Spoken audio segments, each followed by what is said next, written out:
సాక్షిగా తెలపని నూరాకే సొంతం ఈ వర్షం సాక్షిగా కలపని బంధం.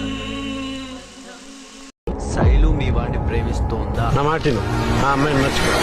శైలు నాది. నచ్చావే నైజాం పోరి, నువ్వే నా రాజకుమారి.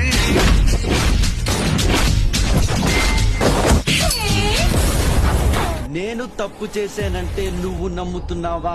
నమ్మకం ఏం చేయాలి? ఏదో ఉద్యోగం చేయాలనే తొందరలో నమ్మకం లేని చోట ప్రేమ ఉండదు. శైలుకి నాకు సంబంధం లేదు. నీటి ముల్లై నన్ను గిల్ల